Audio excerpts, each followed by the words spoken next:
Bom dia, alunos. Mais uma aula de ciências. E na aula de hoje nós vamos complementar o vídeo que vocês viram na aula de sexta-feira. Vamos falar um pouquinho aí sobre as relações dos seres vivos. Nas aulas anteriores nós falamos bastante sobre a interação que os seres vivos têm dentro de uma população ou dentro de um ecossistema. Foi citado até alguns exemplos onde falamos que se eu tiver uma espécie em grande quantidade em determinado ambiente, eu vou trazer ali um desequilíbrio e posso levar até algumas espécies a entrarem em extinção. Então a gente pode definir relação aí ou essas relações dos seres vivos como essas interações que ocorrem entre eles para que ocorra aí, para que aconteça um equilíbrio dentro desse ecossistema. E isso permite com que os organismos possam sobreviver e possam fazer o seu organismo funcionar, como está definido, seu metabolismo, que nada mais é do que essas reações químicas que vão ocorrer dentro do organismo para que sejam produzidas proteínas, para que sejam renovadas as células. Então esse metabolismo ele ocorre principalmente aí na alimentação, que é o principal fator onde essas reações químicas vão começar a acontecer, vão ser a quebra de nutrientes, de proteínas e vão espalhar isso aí por todo o corpo para a formação e para dar subsistência à vida aí dos seres vivos, tá? Essas relações elas podem ocorrer aí de várias formas. Entre as formas que podem acontecer, a gente pode chamar até de uma forma de defesa, tá? Quando ocorre, por exemplo, uma camuflagem. Ou pode ocorrer entre as espécies aí de forma harmônica ou desarmônica, que a gente vai falar um pouquinho mais na frente, mas que está relacionado com esses seres vivos, eles vivem juntos dentro de um habitat. Vamos lá, na página 342 da apostila de vocês, tem uma atividade, um jogo rápido. Vai servir para a gente entender um pouco mais aí de algumas ações que podem ocorrer dentro dessas relações aí entre os seres vivos. Então eu vou ler as questões, vocês vão pensando aí, vão tentando chegar a respostas para poder compararmos aí no final as nossas ideias. Você conhece algum animal que se camufla? Qual? Lembrando que nós temos lá na primeira página, no primeiro slide, um animal que se camufla, que ele consegue se esconder do predador.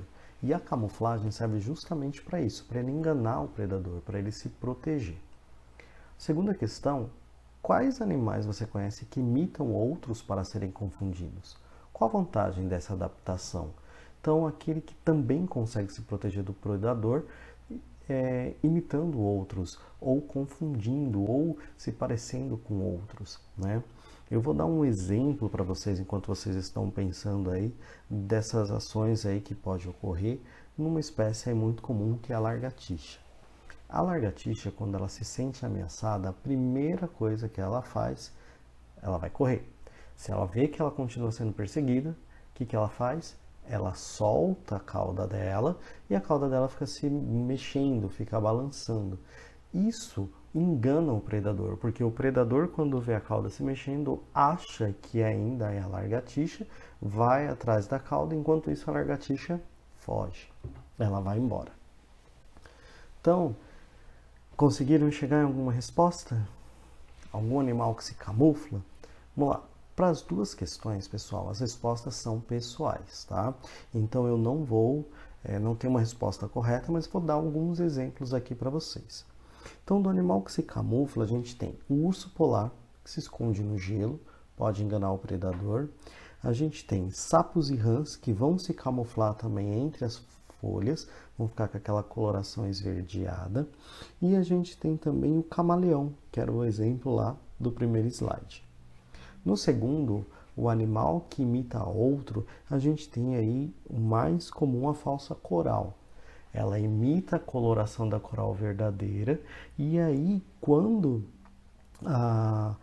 o predador vê a cobra ou até mesmo a gente quando vê a coloração da cobra coral numa falsa coral, a gente não vai nem querer saber se ela é ou não venenosa, a gente vai dar no pé.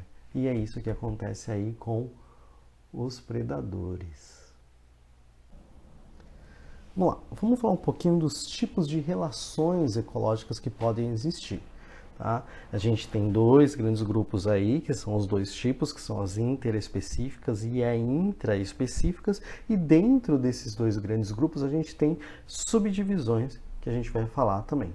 Então, as relações interespecíficas, ela vai ocorrer fora da mesma espécie. Então, são organismos diferentes que vão se relacionar entre si, seja de forma harmônica ou desarmônica, seja de forma que vai trazer prejuízo ou que pode trazer algum benefício. Aqui é um exemplo de uma relação desarmônica, aonde está trazendo um prejuízo, ou seja, tem um animal ali que vai acabar sendo devorado por outro.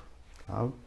Nas relações intraespecíficas já é diferente, já ocorrem em organismos da mesma espécie, então praticamente trabalham por um bem comum.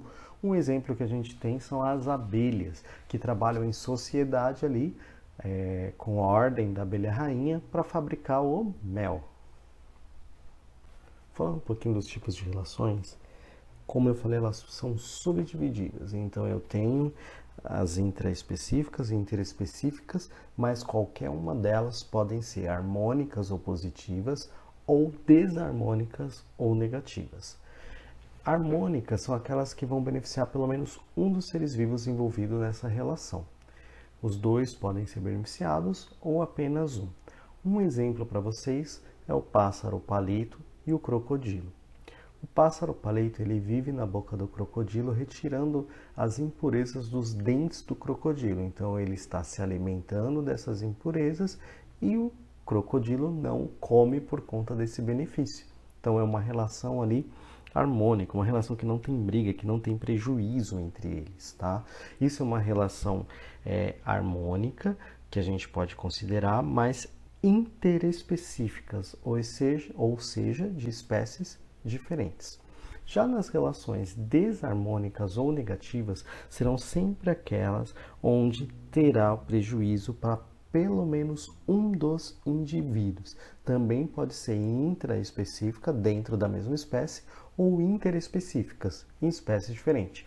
Um exemplo da interespecífica, o slide anterior, quando eu tinha aquelas duas espécies distintas, uma devorando a outra. Já na intraespecífica eu tenho a mesma espécie, por exemplo, o louva-a-Deus. A fêmea do louva-a-Deus come a cabeça do macho após a cópula. Então, no momento em que o macho deposita os espermatozoides dele no louva-a-Deus, fêmea, ela vai lá e come a cabeça dele. Então, isso pode ser caracterizado como uma relação desarmônica e intraespecífica, porque está ocorrendo dentro da mesma espécie. Espero que vocês tenham gostado da aula e a gente se vê na próxima aula. Abraço, gente!